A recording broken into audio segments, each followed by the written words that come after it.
Hi guys, Stefan here again. I decided to make another video while I have the time. I'm on break right now, winter break. So, I've tentatively called this video How to Date an INFJ. And so I guess that warrants some preliminary notes. It's not so much of a checklist, like in order to date an INFJ you need this and this and this, because one, I think checklists, they're good boundaries as far as something to have and knowing yourself, I think, especially, and what you need in a relationship to be happy. And so that's why I thought about this a lot for myself. But one, life isn't as neat as we'd like it to be, and I don't know if people are they might get, like 70% of this, but then or 90% of this thing you wanted, but then, 60% of this, and then it's like, you can't really categorize it a lot of the time. And two, I think a lot of times what we actually want or need can sometimes be really different from what we actually want and need, right? You don't always get what you want, but you might just get what you need, if you try. So there's kind of that nature. Just hold these things loosely. I guess with that, I'll continue. I wrote down some notes just to keep myself on track. So number one is just be yourself.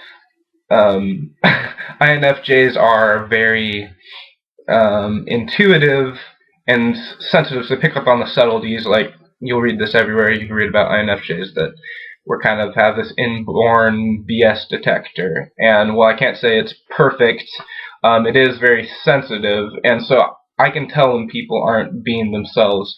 And I don't expect someone to open up or feel completely comfortable around me right away. That would be a bad expectation to put on someone, because it could just contribute to the problem of them not, being themselves or relaxing. But while initially kind of flattering, it ends up with someone's kind of, changing for me in some way.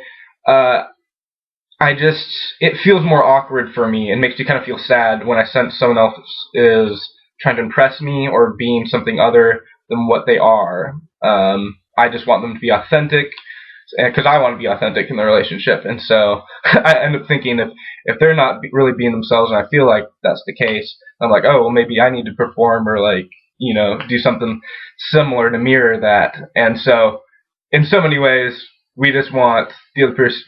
That's what ultimately we want. That's not you can't get that right away in a relationship, but we just want to be ourselves. We want you to be yourself and have a party. Yeah. Okay. Number two is have a soul. The other person, in order for us to sustain a long-term love or friendship, relationship, the other person needs to be able to be interesting and join me, and share in and hopefully contribute to my own intellectual and soul-like pursuits. That original have a soul, that could have been potentially offensive, but that's what I mean by it, is being able to join in, share in, and hopefully contribute to intellectual soul-like pursuits. Otherwise, I'll end up wondering kind of what the point of the relationship is, and I won't really feel like it has any substance. And I guess that's kind of part of being a judger or more directive scheduling. We want purpose, and purpose for us is kind of that intellectual soul-like pursuit, whatever that is, whatever our interests or passions are. We want you to be able to join in, hopefully share in and contribute to that. Okay, 3 is see the big picture and be an individual. So this is closely tied with the last one. If the relationship is just I like you and you like me, okay, that's great, but I won't be able to stay interested. It feels too short-sighted for me. If I feel like you're more in love, perhaps with the idea of love or just a relationship in general, I end up thinking there's no point, because I suspect, or I end up feeling like, well, any relationship would do then, and then I'm not really needed or appreciated. So I want it to be me that makes you happy, not just the fact of being in any relationship. And so that kind of comes apart with, it can't just be I like you and you like me. It has to be see the big picture. There has to be something more to it. 4, give me time. Because of okay, I'm kind of switching out from like third person to first person, like talking about INFJs in general, and then just talking about myself. I'm not really sure, not really sure which one I want to do. But in any case, because of INFJ's depth, and perhaps wounds of the past, not being able to be understood, we might not open up very quickly. And depending on how much we trust you, trust that you'll understand us will open up, but that because of our past and the depth that we really possess, we might not open up very quickly, and so we need to give us time so we don't feel rushed in that way. We also may prefer to take things slow, because the risk won't be as high. If things go too fast, I usually get worried about falling from a higher point, and it just kind of increases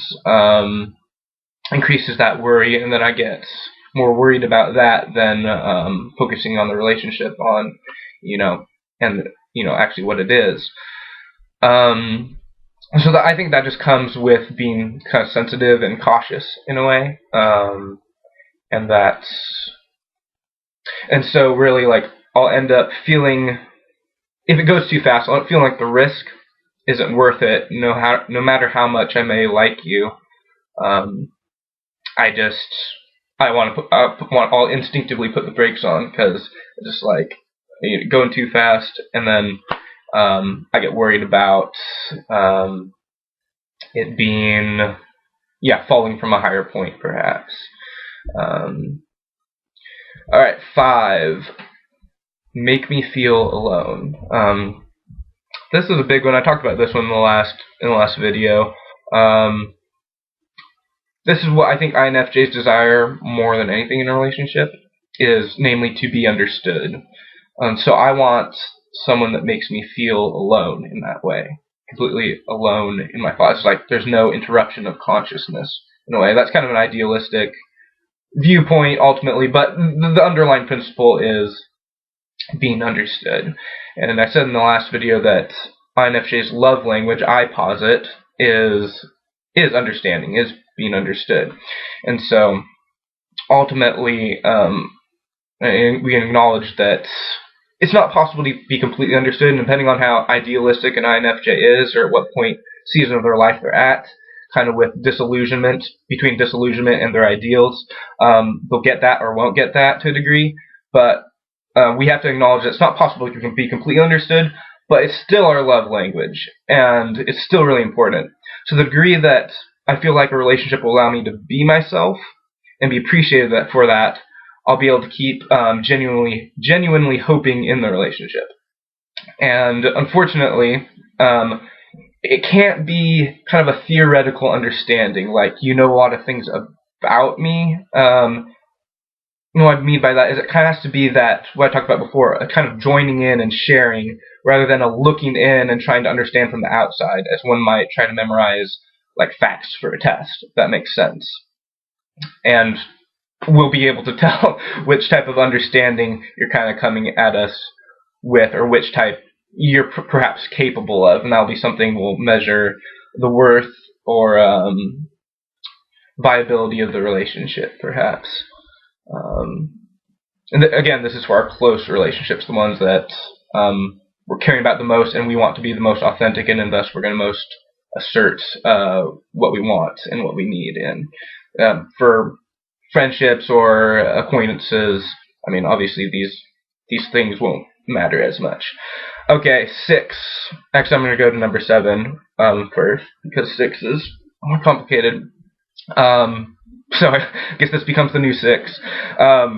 Let me navigate my intuition. This is a tricky one a little bit. I usually know very quickly, in a way, whether the relationship is a good fit or not, but I still try to give it time, not be judgmental or decide things too quickly, as far as giving people the benefit of the doubt. And so I hold that self-doubt, even though I kind of intuitively feel in my gut, like, oh, all right, this is going to work or this is not going to work, And so if I'm holding back, or my gut intuition isn't quite giving me rest, whether it's right or not, best to give us space. And the closer you try to get to us at that point, when we're trying to navigate kind of a wave of intuition, trying to interpret our own intuition, how we really feel about the relationship, the more likely we'll just need to pull away in order to try and get absolute clarity and peace within. Because the more closer you pull to us, the more it's just going to give us more signals, more things to think about, more things to manage through, So it's kind of counterproductive. And so here's the thing. If you suspect we might have hesitancies about the relationship, you can ask us, if we need that space, or if that might be something that's going on. And likely, though, here's the catch, and this is, hard to admit that it is this complicated and hard, unfortunately. But we won't likely tell you that we need space, because we don't want to disappoint you. But however, and this is what I'll say about that. One, if you make it clear that you really want our honest opinion, more than us telling you what we want, what we think you want to hear, which would be really attractive to us if you can make us feel that way. But if you can do that, and then two, and this is more important, give us the sense that, give us the sense, and this is the thing we'll actually pick up on rather than your words, most likely. Give us the sense that you're strong enough to listen to our honest opinion. And then you'll be able to draw it out whether we're actually going through one of those stages, those waves of intuition interpreting that we need to go through in order to continue in the relationship. Okay, and I'll go back to number 6, which is the new number 7. Okay, this is the one I'm probably most embarrassed about, or in a way, as far as it kind of being a tough sell and being pretty confusing too. Okay, number 7 is this. It's just gonna make no sense. But I'm trying to go for it. Don't like me. So yeah, this is one of the hardest ones for me to vocalize, but I'll try to explain it and hopefully it'll make some sense. Because we're very empathetic and sensitive, and in that we absorb and feel other people's emotions and energy effortlessly, and you can believe me, if we were, or rather, I guess if I was bragging about this, you think I'm bragging about this in a subtle way, I'm definitely not, because it's a thing I often wish I could turn off, that natural, just flowing empathy where I take in other people's emotions around me and just kind of get them in that way. But it can be draining, be very draining, hence why we need to retreat often.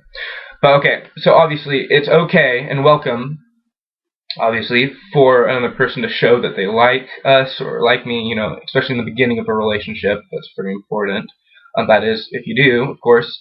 But after that point, it's better if it's subtle, depending on where we're at.